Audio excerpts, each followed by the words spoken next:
Pinuna sa Senate Committee on Tourism ang paglalagay ng larawan ni Tourism Secretary Cristina Garcia Prasco sa ilang larawan ng magagandang tanawin sa Pilipinas. Pinakita ni Senador Raffy Tulfo ang larawan sa isang magazine kung saan nasa cover page si Prasco.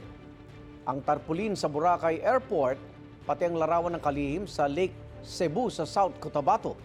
Paliwanag ni Prasco, hindi ipinaalam sa kanyang paglalagay ng kanyang litrato sa magazine. Hindi rin daw siya ang nag-utos na isama siya sa welcome tarpaulin sa airport. Sa Lake Cebu naman, meron daw siya naroon daw siya dahil sa trabaho. I have tried to be as present as possible in our destinations and for our stakeholders.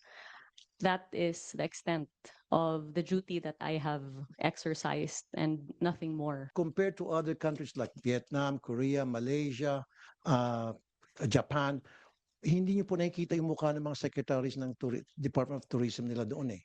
Wala, never. Nakakalata yung mga tao na parang pinopromote yung sarili mo for whatever reason.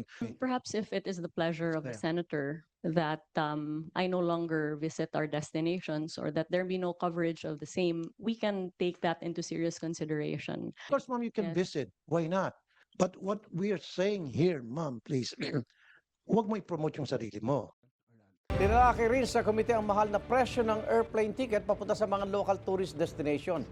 Ayon sa airline companies, dahil yan sa malaking gastos sa paggamit ng mas maliliit na aircraft na tanging kaya lang ng airport sa ilang destinasyon.